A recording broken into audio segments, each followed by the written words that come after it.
Listo. Ya, entonces, en la clase de hoy, en el curso de religión, vamos a tratar más que todo el aspecto social de la iglesia, ¿no? El tema, por eso se llama doctrina social de la iglesia. Entonces vamos a ver, ¿no?, el aspecto teórico, o sea, ¿por qué es que la iglesia tiene que hacer este tipo de trabajo, ¿no? Por ejemplo, acá en la primera lectura, es una lectura que ustedes lo pueden leer, ¿no? Es acerca en la época de terrorismo, en los años 80, 90, ¿no? Había terrorismo acá en el Perú y muchos religiosos fueron muertos por estos senderistas, ¿ya? ¿Y por qué? Porque como ellos ayudaban a los pueblos así, o estaban con ellos, entonces estos personajes iban y los mataban, ¿no? Esta primera lectura trata sobre eso. Listo. Entonces la iglesia, ¿no?, más que todo, tiene el deber, ¿no?, de humanización y divinización del hombre, ¿no? Entonces, un poco que por el respeto de su dignidad y sus derechos fundamentales. Entonces, el hombre debe desarrollarse como persona y como hijo de Dios. En otras palabras, la iglesia debe de continuar, ¿no?, velando por la humanización, ¿no? Ese es lo principal. Luego acá hay un concepto que es magisterio de la iglesia. Entonces, el magisterio de la iglesia es la exposición orgánica de todos los contenidos, ¿no?, y fundamentos de la doctrina cristiana en materia de fe y moral, ¿no?, a la luz del Vaticano II. O sea, son concilios que a veces ha habido y de ahí han sacado o han confirmado todos estos magisterios, ¿no? Y también un poco continuar con la tradición de la iglesia. ¿Cuáles son las fuentes? O sea, digamos, ¿de dónde se apoya para que la iglesia ejerza ese magisterio? Entonces, son las Sagradas Escrituras, la tradición, la liturgia de la iglesia, ¿no? Esos son sus fuentes, ¿sí? Por ejemplo, en la Biblia, por ejemplo, hay muchos, por ejemplo, la vez pasada vimos lo que eran los valores. Muchos de los valores morales justamente sale o nace de ahí, ¿no?, de la Biblia, ¿no? De ahí es que se ha elaborado, de ahí se ha extraído. Entonces Jesucristo decidió a su iglesia una constitución jerárquica y le confirmó para ello unos determinados poderes que son la potestad de enseñanza, de regir y de santificar. Entonces, a eso se refiere las fuentes del magisterio. Entonces, estos tres poderes corresponden al triple oficio que les confirió el Padre Celestial a Cristo en cuanto hombre para salvación de los hombres, el de profeta maestro, el de pastor, el de rey, el de santificar el pueblo de Dios.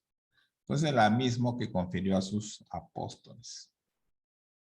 Entonces, acá hay ciertos encargos, ¿no? Por ejemplo, se lee, cuando habla acá, por ejemplo, ¿cuál es su fuente? Dice las Sagradas Escrituras. Entonces, acá hay algunos ejemplos, ¿no?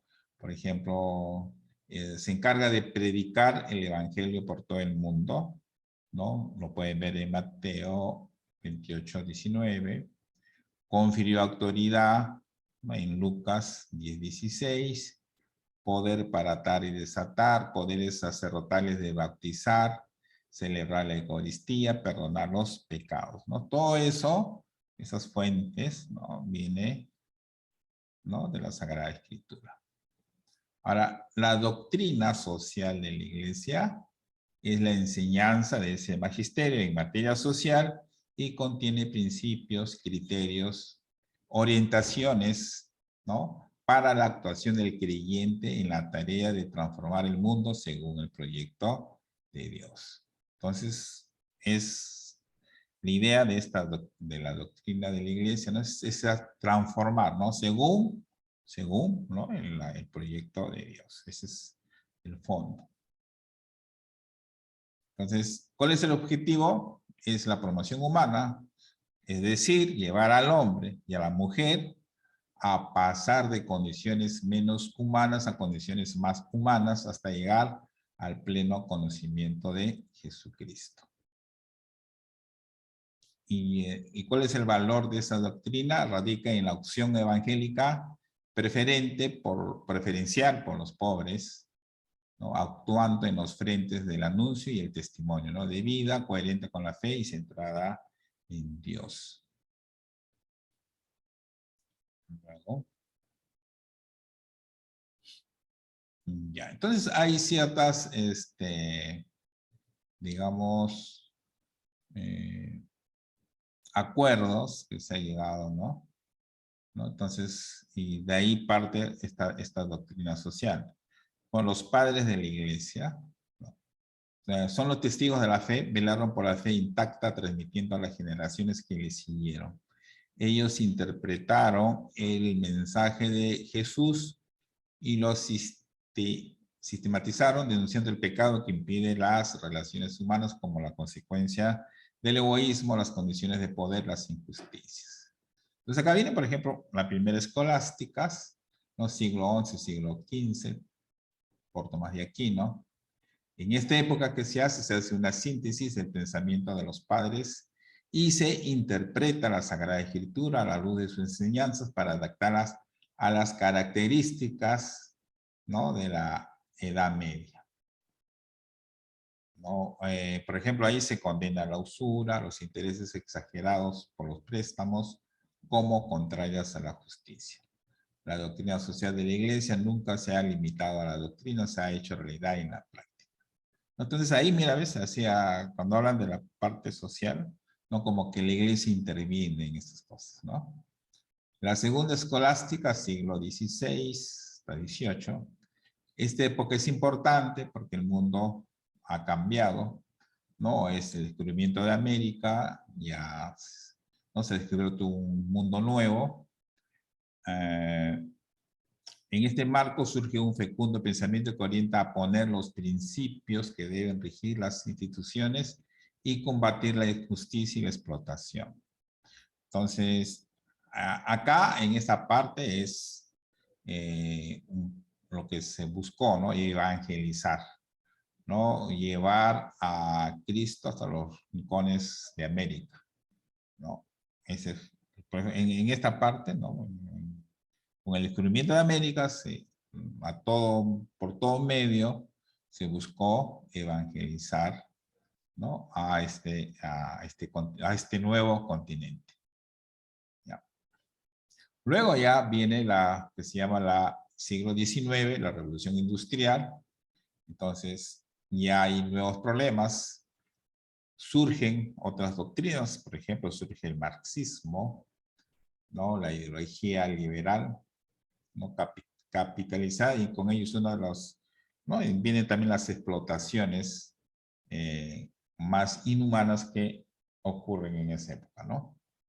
Existen nuevos tipos de trabajos, nuevos peligros de subminación del obrero, ¿no? Por ejemplo, en esa época a veces todavía no se trabajaba como ahora, 8 horas obligatorias, ¿no? Se trabajaba mucho más horas, ¿no? Por decir, cuando habla de esos nuevos peligros de deshumanización del obrero, ¿no? Hubo más revolución, más industrias, pero también hubo más explotación. Y en todos ellos la Iglesia buscó la reconciliación en estos grupos sociales. Luego ya nace el Magisterio Social Pontificio, que son encíclicas, cartas apostólicas escritas por los papas sobre cuestiones sociales. Entonces acá hay algunas de estas escritos por papas, ¿no? Sobre las cosas nuevas, Rerum Novarum, es la primera encíclica social que salió a la luz, fue la del Papa León León XIII, en el año de 1891, trata sobre el problema de quién, de los obreros, que rechaza los abusos a los que eran sometidos por parte del capitalismo liberal, así como el engaño y manipulación del socialismo marxista. Entonces ahí ya aparece, como ya está el marxismo, siempre había, ya desde ahí ya esa pugna, lo que es marxismo y el capitalismo, ¿no? Entonces la iglesia trató de, ¿no?, de rechazar esos abusos, pero sin caer en el marxismo ni tampoco caer con el capitalismo. A los 40 años, el 40º año, escrito por el Papa Pío XI, en el año de 1931, es una evaluación de la realidad social hecha 40 años después de la anterior encíclica, rechaza tanto a la ideología capitalista como a la ideología marxista y defiende el derecho a la propiedad privada, así como la justa retribución del trabajador por el salario, ¿no? Entonces, porque uno de la ideología marxista justamente, un poco que va contra la propiedad privada, ¿no? Y digamos que por ejemplo, eh, por ejemplo, una de sus ideas es, ¿no?, de que tanto las fábricas o la tierra es de los que trabajan en ellas, ¿no? No digamos, como que la propiedad privada ahí no acepta, no se acepta. O los marxistas no aceptan eso. No está dentro de sus ideas, sino, por ejemplo, una fábrica es de los que trabajan ahí. No, esa es la idea. Esa es su filosofía, ¿no? Y luego viene el Magisterio Social del Pío XII. Si bien no escribió ninguna encíclica social específica, su pontificado fue fecundado en la denuncia de las injusticias y vejaciones contra los derechos humanos. Por ejemplo, Madre y Maestra fue escrita por el Papa Juan XXIII en el año de 1961, sobre la nueva situación social que se caracteriza por la mundialización del problema social. Paz en la Tierra también fue escrita por Juan XXIII en el año de 1963. Trata sobre los derechos humanos y hace un llamamiento a la paz ante la posibilidad de una guerra nuclear entre las superpotencias. Es El progreso de los pueblos, escrito por el Papa Pablo VI en el año 67, donde analiza las ideologías más destacadas en ese momento y subraya la importancia de cambiar las estructuras y los corazones para dar solución al problema social. Ejerciendo el trabajo, escrita por Juan Pablo II en el año de 1981, enseña cuál es la visión cristiana del trabajo a partir del ejemplo de Jesús, ¿no?, cuya vida oculta es un verdadero evangelio del trabajo. Preocupación social de la Iglesia, escrito también por Juan Pablo II, con ocasión de celebrar el 20º aniversario de la Popularum Progressión. En esta señal que el desarrollo es una amenaza para la unidad del género humano y cómo la división del mundo en bloques ideológicos y económicos nos ayuda al desarrollo de los pueblos más necesitados, ¿no? Luego, 100 años después, fue escrito por Juan Pablo II en el año de 1991, con ocasión de la celebración del 100º aniversario de la Rerum Novarum. En ella el Papa analiza el derrumbamiento del marxismo ocurrido en el año de 1989, así como el papel del Estado y la transformación social, y señala además los elementos principales de una correcta vista antropológica y cristiana. Entonces, la preocupación de la Iglesia en los asuntos sociales es grande y no es asunto concluido. Acá tampoco no se menciona, pero hay otras enseñanzas, ¿no?, o doctrinas de parte de la Iglesia que también se acercan mucho al marxismo. En los primeros acá como que se rechaza, pero hay algunas, por ejemplo, un grupo de sacerdotes que se les denomina progresistas, ¿no?, porque tienen un pensamiento cercano al marxismo. Ojo. Acá faltan más, ¿no? Pero no recuerdo el nombre, pero tienen otro, inclusive acá en el Perú hay curas representantes. Si ustedes leen a veces, por ejemplo, hay algunos, ustedes, noticias de algunos obispos de acá, de Perú, a veces tienen también ciertas ideologías y algunos se acercan así un poquito al marxismo, a pesar de que es una doctrina filosófica que está en contra o que no cree en Dios, por ejemplo, ¿no? Sin embargo, ellos toman del marxismo algunas cosas buenas y lo tratan de, ¿no? de colocar en sus doctrinas o en sus enseñanzas, ¿no? Eso es, de todo hay, ¿no? De todo hay. Entonces, en resumen, diremos que la doctrina social de la Iglesia nace de la preocupación de la Iglesia por el ser humano en su realidad social. Más que todo es aplicar todos esa doctrina de la Iglesia a la realidad social. Los padres de la Iglesia, teólogos y escolásticos, han hecho un gran aporte en la cuestión social. En el siglo XIX se produce la revolución industrial, surge el liberalismo, el capitalismo, el marxismo, y aparece el magisterio social pontificio, ¿no? Este es un resumen de todo lo que se ha visto acá. O sea, como ustedes pueden observar, este es, ¿no?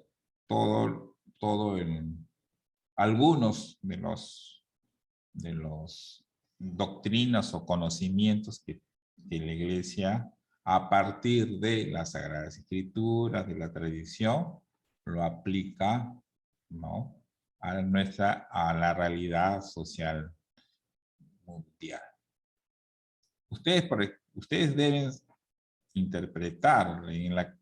En la práctica anterior yo les puse, o sea, no se confíen que solamente se les va a poner igualito como está acá, sino ustedes tienen que interpretar a veces y tienen que buscar a veces un poco de información en internet para que puedan contestar un poco algunas de las preguntas que se les pone en sus prácticas semanales. O sea, ustedes ya están en un nivel más avanzado, deben saber interpretar algunos de lo que se dice acá. Acá solamente son conceptos, pero ustedes deben leer un poquito más, ¿no? Interpretar más todos estos conceptos que se tiene aquí, ¿no? Un poquito más de investigación. Listo, entonces ese es todo el tema de hoy, ¿no? Un tema corto nomás para todos estamos listos para tema que debimos haber hecho el día lunes, pero por el bendito partido no se pudo hacer. Entonces, igual tienen que hacer ustedes de acá hay 5 preguntas, 4 o 5 preguntas de este grupo que no tienen que contestarlo. La mayoría de las preguntas de las respuestas están realizando la lectura de esta separata. Listo, esto sería todo por nuestra clase. No, si no hay ninguna pregunta, nos retiramos. Listo, entonces hasta acá. Por favor, no se olviden su exposición. No es, digo, la exposición es video que tienen que enviar. A veces me preguntan, lo vuelvo a repetir, tienen que hacer un video sobre 2 temas que les dije, ¿no? Ateísmo y de las sectas. Traten de hacer cosas, digamos, como un debate en su exposición, ¿no? ¿Qué cosa va en contra de la religión católica o viceversa, ¿no? Eso yo quería hacerlo como debate, pero el problema es que no hay tiempo. Solamente tengo 1 hora y en 1 hora no se puede hacer todo eso. Entonces, ustedes tienen que hacer su exposición dando 2 ideas, ¿no? O sea, lo que está a favor y en contra de lo que ustedes están elaborando. Entonces, ustedes me envían el video y el día 11 de julio yo a ustedes les hago preguntas. Entonces es más fácil hacerles 2 preguntas o 1 pregunta para complementar lo que ustedes han enviado por su video. Y cuando hagan su video, por favor, tienen que mostrar su rostro. O sea, no, ¿cómo van a exponer algo que a ustedes no se les ve? O sea, tienen que poner su rostro, tienen que poner...